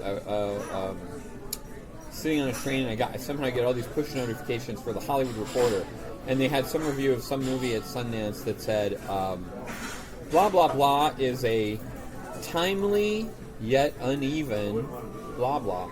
And I just read this and I thought, okay, anything that is sort of woke-ish, timely but even, yeah. anything that's in the realm of Wokistan is timely. It's timely. It's a movie that we really need. It speaks to our moment. It's really about our moment. And I read that and I was like, I want to right now. I want to spend 20 years with art that is completely timeless, completely not about. Oh, this is an allegory for Donald Trump. Like, for instance, I know there's a lot of people right now that I know a lot of people, right-wing people, who are pissed about the movie The Brutalist because they think it's all some kind of it's like a dig about Trump and immigration. And I don't know, maybe Brady Corbet intended it to be a movie about Trump and immigration. I didn't really view it that way. I didn't view the film as about that at all. It was about a lot of other stuff. I don't want it to be about that. But I don't know. Maybe sometimes something that even intends to give a certain message winds up doing something else. That to me is interesting. Oh, that can happen for sure. There are actually numerous examples of that. Not that I have them at the tip of my head, but I don't think that anyone who watched what was that? What's that Western with the Dave? Oh yeah. I'm blanking on that famous Western with the iconic title. High Noon. It's about McCarthyism, right? Right. Yeah. It's about bullshit and socialist bullshit, but nobody picks that up when watching that at all. So there's plenty of examples of. But my feeling is that my current feeling about this question of the message, the message question, is that I don't know. It's kind of like Frank Booth, It's like sometimes you need to have someone scream, fucker, something that nobody can forget. And if you don't have that, then the evil is just sort of, you're leaving it up to the audience to assume the evil. And they don't, sometimes you need to smack them in the fucking face. Cocksucker, you got to do that sometimes. And I think that is speaking into the larger world of art overall. There are the Frank Booth artists, and then there are the the Dorothy Valens artists who are always being kind of they're melting into the bed. Yeah, they're melting into the bed. They're getting up. They're singing a real crack rendition of Blue Velvet in a heavy accent, Eurotrash accent, and they're doing. They're everyone's favorite. Everyone's just passing them around. She's kind of like a Marilyn Monroe figure too, if you think about it. How great is it? Okay, can we just say this is maybe the Lynchiest moment of all time? Is when Dorothy Valens shows up naked on the lawn. And one of those kids that's like, one of the lug nut bully kids starts crying. Remember that? Oh yeah. They're just like, they're about to kick the shit out of Jeffrey, but they see her and they immediately just are defeated by the what to call it. This like the reality of her is just too much for them. The bruises, and these are kids who are ostensibly sexual beings. They're like whatever, 17, 18, but they can't. They don't. This is not their idea of adult life either. Their idea of adult life is Laura, sweet Laura Dern, who the girlfriend that was stolen. Not that. Right. It's beyond their. And it's beyond their. And they just melt. It's beyond their ken. It's completely beyond them, which is another great touch by Lynch. Again, any lesser director would not have handled it in such a way. I mean, if you think about it, a lesser director would have found some more conventional way to get rid of the hood, to get rid of the jocks. He finds that way to really fuck you up. I think of I just remember seeing this movie in the theater, the great scene in Mulholland Drive where Naomi Watts is masturbating and crying at the same time. And I remember sitting in my seat and being kind of mad. I was like, I can't believe I didn't think of that. Yeah. No one thought of that. John Cassavetes didn't think of that. How did nobody think of this until David Lynch? That scene never existed in any movie until that exact moment. Yeah. It's genius. And he's so... There's something very Bob Dylan about him in the way that he's, affected this... Not that Bob Dylan's persona is innocent, but in similar, they've affected a persona to be able to kind of work behind so that you don't see what's coming. In Lynch it's more pronounced because his persona is this innocent, very innocent thing. He plays dumb, he plays all goody two shoes, golly gee, and no matter no matter the fact that from the very earliest movies he's punching you right in the gut, you're still. Thank you. Anything else? Let me know. You're still accepting this. You're still allowing him to get you in his transcendental meditative state of pretty things and calmness and all these things. And we're gonna catch the fish. We're go fishing for ideas, and masturbating. Well, and then she'll start crying. It's just gonna he's always gonna get you. He's always gonna get you there. And yeah, I mean,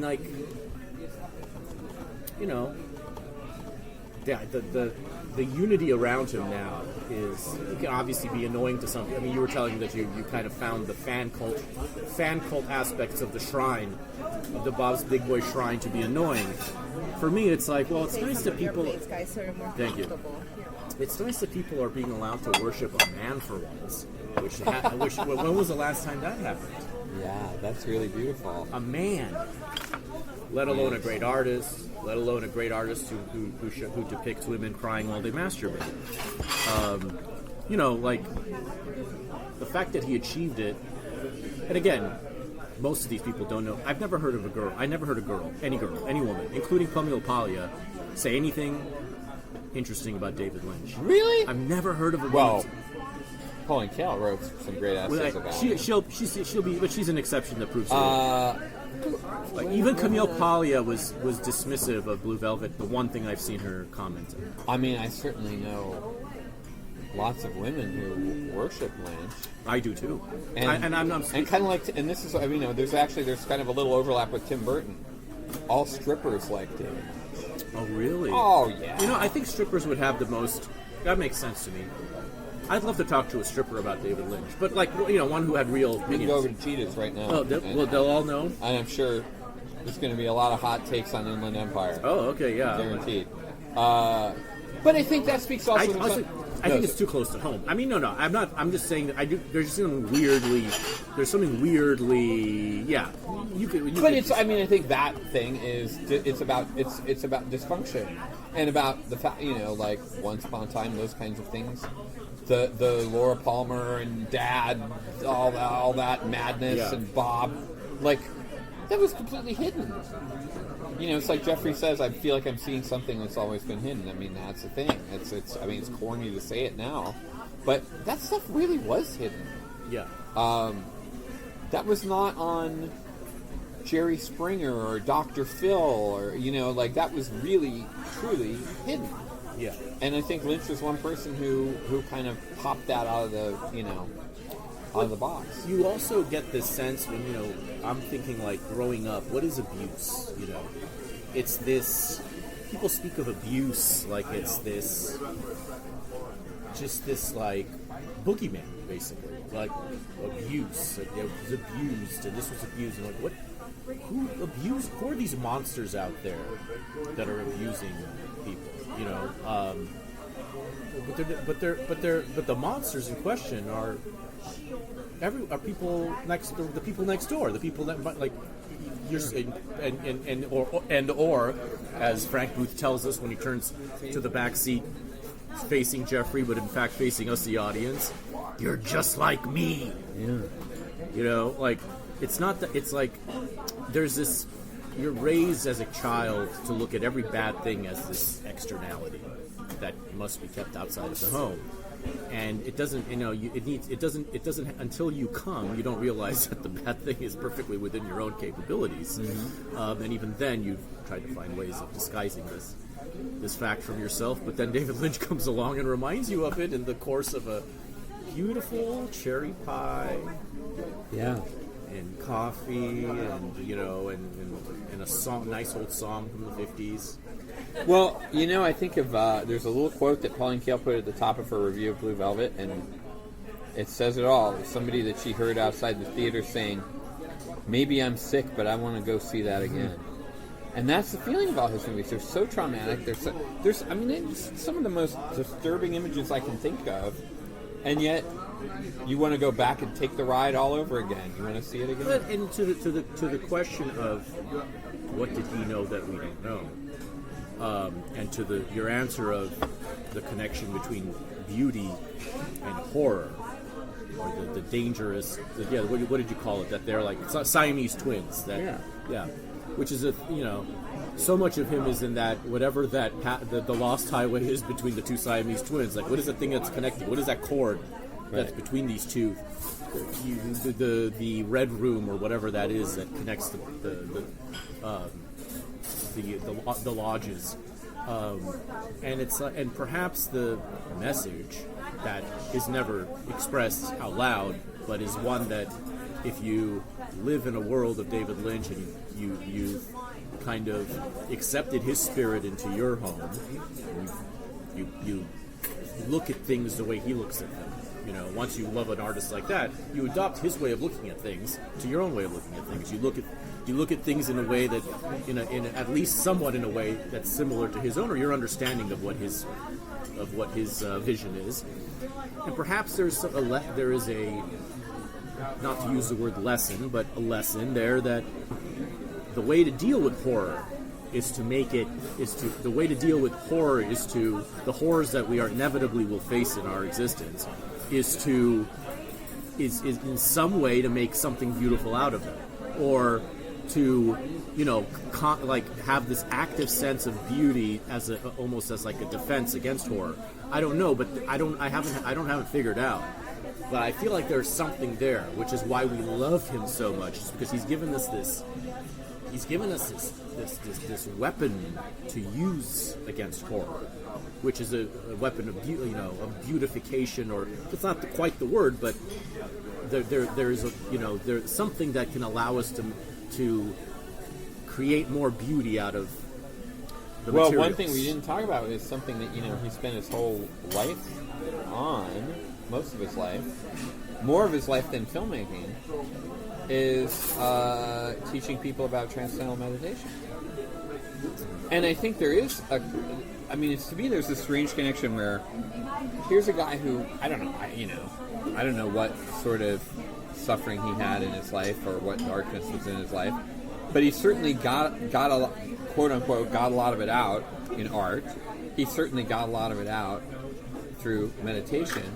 Yet at the same time, he died from yellow American spirits. Mm-hmm. He could not, for 78 years, let go of this, just like drinking poison every day. Mm-hmm. Every day.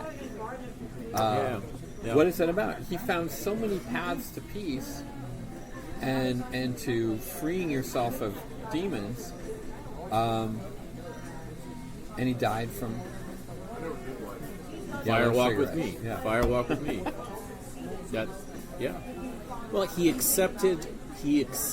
I view that as an acceptance of. I remember doing a little smoke break when the news came out that he was quitting because he had emphysema. Right. Yeah.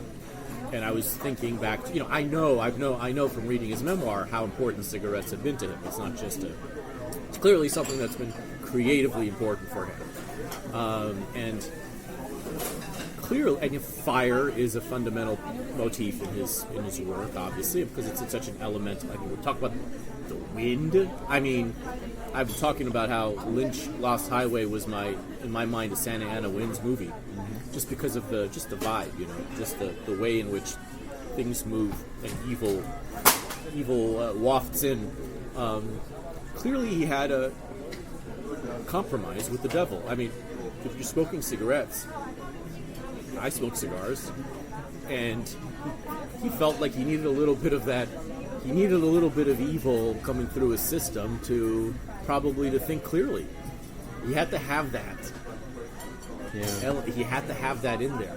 There's no escape from it entirely. You can escape it from this place and that place and that place and that place, but then you still need the cigarettes in your mouth. And that's a mild example of evil. I mean, that's a purely physical evil.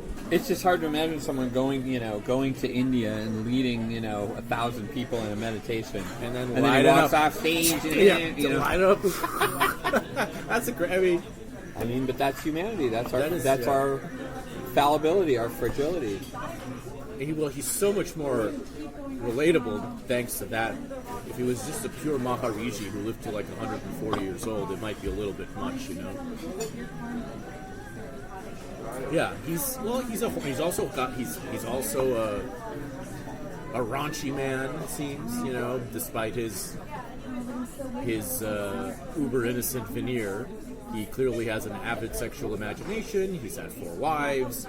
He depicted himself lusting after whoever it was in The Return. Remember those scenes in The Return when like the FBI's office, and he's just like lusting after. Yeah, what's her name? Belle. Yeah. Which I like that particular. I love that. God, I'd love to watch all 18 hours of that all over again. I do too. I haven't seen it a second time. I've only seen it the one, and I'd love to see it on the big screen. But episode 8, good lord. I love. Yeah, people are kind of like counter signaling episode 8 because it's so obviously this poetic episode. I loved it. Blew my mind. I was a little high when I watched it, and holy moly, that was like. And there's things in The Return. I'm going to do a separate thing on The Return eventually when I rewatch the whole thing again. I've seen I've seen Twin Peaks twice, but I've seen The Return only once, and I was kind of saving the second one for enough time to see pass. It again. Tell me when you watch it again. I would like to see it. Well, maybe we could get people together to watch it on a big screen. Maybe that would be cool. That would be awesome. But there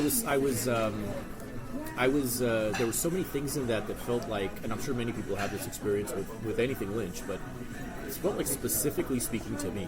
Specifically, like the way I was thinking about the world at that time, the projects I was working on, I was literally writing a pilot, trying to make a TV show about a cult deprogrammer, and in one of the iterations, I had shifted the location to Vegas and had him be like a gambler and had it be very casino oriented for reasons that were very intellectual, spiritual reasons that I had for thinking a lot about Vegas. And then there I go, and this thing comes on as I'm doing that, and he has all those inexplicable scenes in Vegas in a casino with Dougie, yeah, and with the gangsters and stuff. A lot of people don't like those scenes. They spoke directly to me in a way that was like, how is he this is exactly what I was thinking of, like just the way he felt, however he felt that to be an important part of the puzzle of modern day America that he's depicting. There's so many little things like that in the Return. Yeah, I remember feeling that Return was very Dante-like in that you have heaven is Twin Peaks, purgatory is Dougie's suburban Las Vegas, and hell is Alamogordo, New Mexico, nuclear explosion. Another thing I was thinking about obsessively because that you know, I had just read David Thompson's In Nevada. I had just been thinking about that, the way in which reality changed as a result of splitting the atom, and his inclusion of that in such a in this grand scope of things of evil, you know, of a show about good and evil. It was again right. It felt very, very appropriate to me that was like he was right there. The way that the you know the whatever the angelic thing glowing, the like this is, you know, the episode 8 stuff was. It wasn't just like it was wow. It was like, wow, he's reading my heart right now, you know. And I'm clearly you had the same. Yeah. Well, that was a real moment of schism in America too. That was when you felt like the reality train was going off the rails, you know, for the first time. It was the splitting of the atom, and then the two new things in America following the splitting of the atom. Rock and roll was one, like electric rock and roll, and then the second was Las Vegas.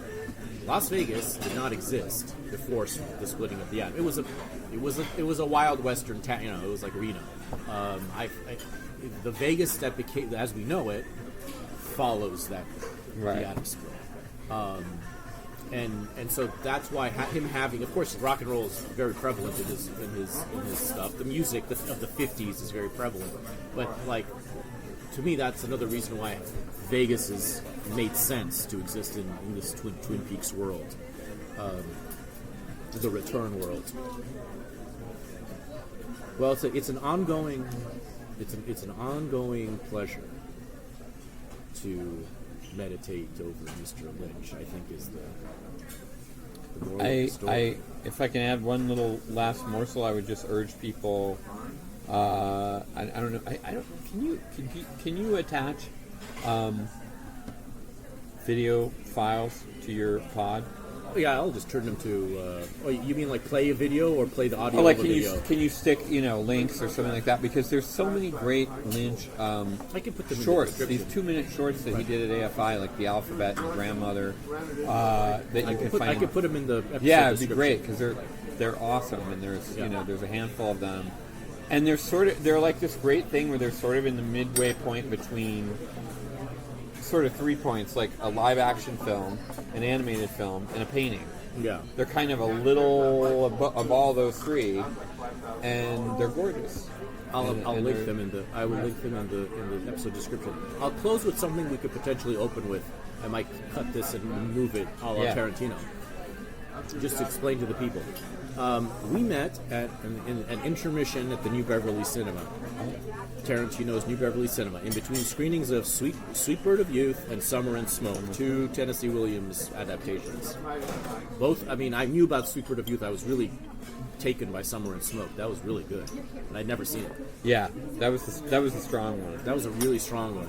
You should see Summer and Smoke. I didn't think I recommended it, but the point is, so we met. You recognized me because I was wearing my Filthy Armenian Adventures hoodie, and you asked me if I know about, if I know who he is, or if I am, or that, or like you're like, yeah. So, what's your relationship? What's your awareness history? You then came to my live event on Christmas, Christmas 2025.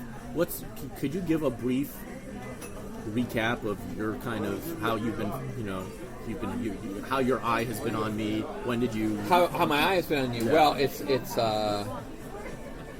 I guess it's been for a long time from Twitter, and there are certain people who we both like who are what do we call them now in 2025? Heterodox voices, right? Homodox in some cases, but yeah. Yeah, I'm trying to think of the very first time that I read you. I can't recall, but it was in the context of people who like there was a thing I remember. You probably were at this. There was an event maybe 3 years ago that was in a place here in Los Angeles where it was a reading, and it was a very tame reading. But everyone who went into the event had to, like you're going to see the new Star Wars movie. You had to take out your phone and put it in a bag, and there was a lot of fear of doxing and stuff like that.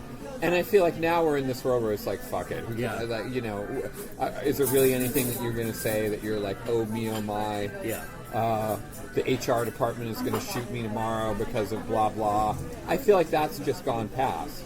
But very recently, if people are listening to this in the future, between now, where we are sitting right now and that moment, not very much time. No. The shift in the culture is epic, I think. So I guess I would say I was first aware of you when things were very dark.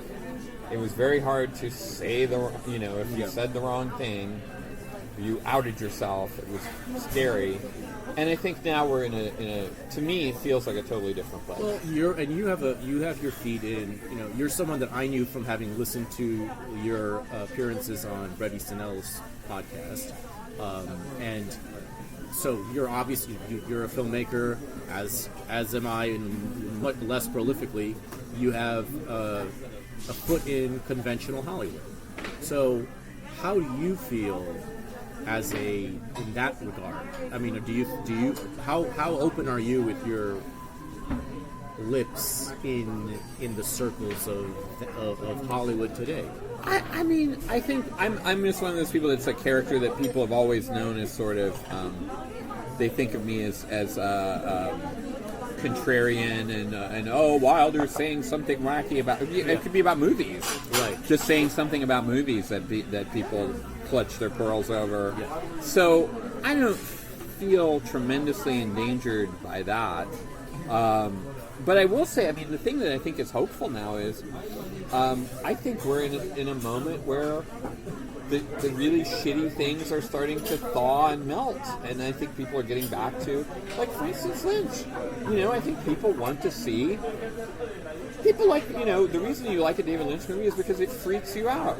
Yeah. It's not giving you some liberal platitudes and boring you, making you feel safe. It makes you feel unsafe. You feel like maybe you're going to have a nervous breakdown by the end of this movie and lose your mind. And I think people like that. I think even, I don't know if we talked about this movie, but Honora, Sean Baker's movie Honora, which is not my favorite among his films, but I like the fact that people like watching people fucking. Yeah. And it's a movie about sex, and it's a dark comedy about sex and money, and people really like that. Yeah. They don't want the same kind of pudding that they've been getting for the last decade. Yeah, the appetite of the public is clearly, even if they're not aware of it, or even if they're not conscious of it, has clearly been opened up again. Yeah. And it's clear that it was always there, and it was saddled. It was shamed away. It was saddled. It was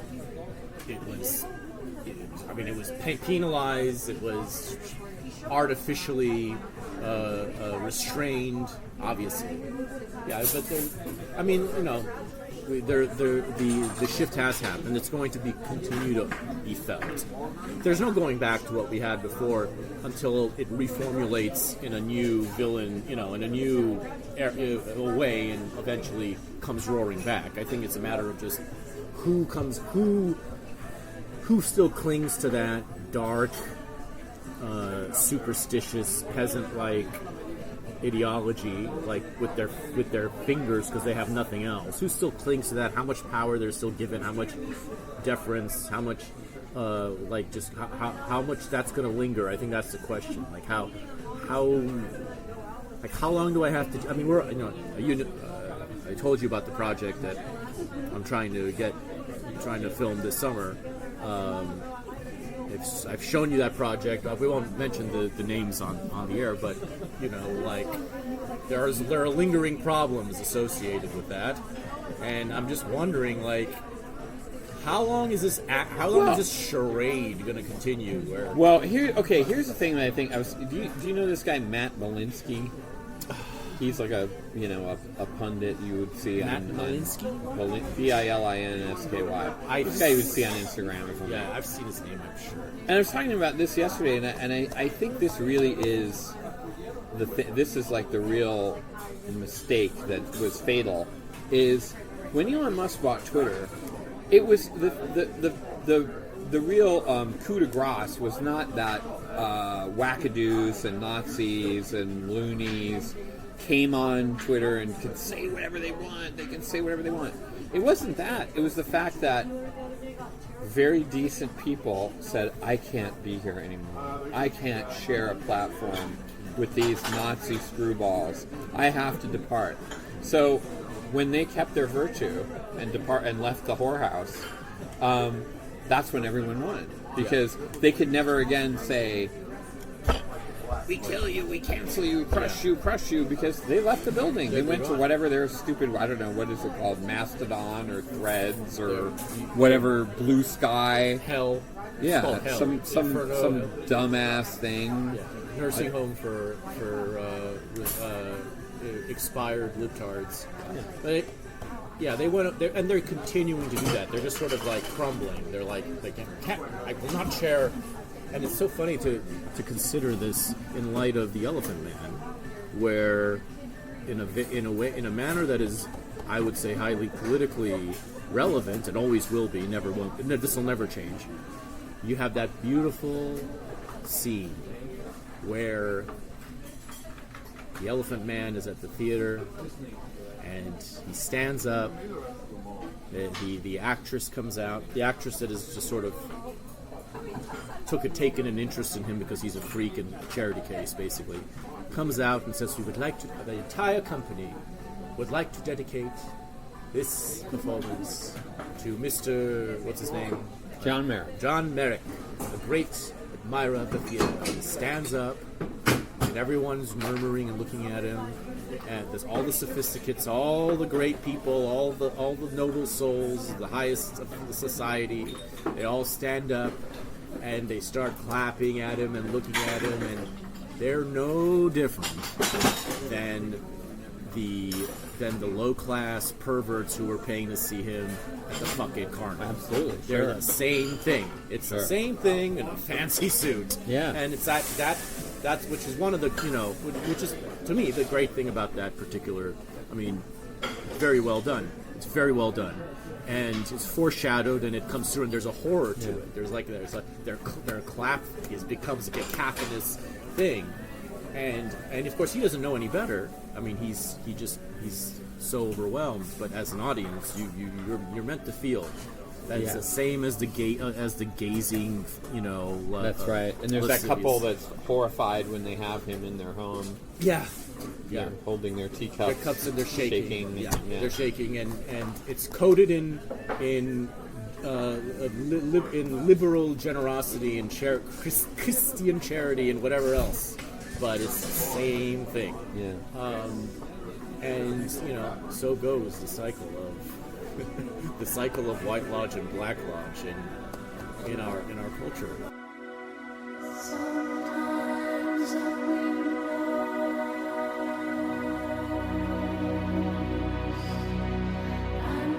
I.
This episode of Filthy Armenian Adventures was recorded live at Bob's Big Boy in Burbank.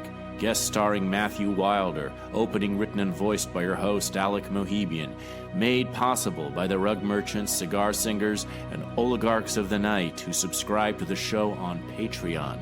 To join their elite society, subscribe at patreon.com/filthyarmenian for double the adventures and exclusive coffee and milkshakes. Thank you for dining, to be continued, and remember, The Severed Ear in Blue Velvet is about people who listen without subscribing on Patreon.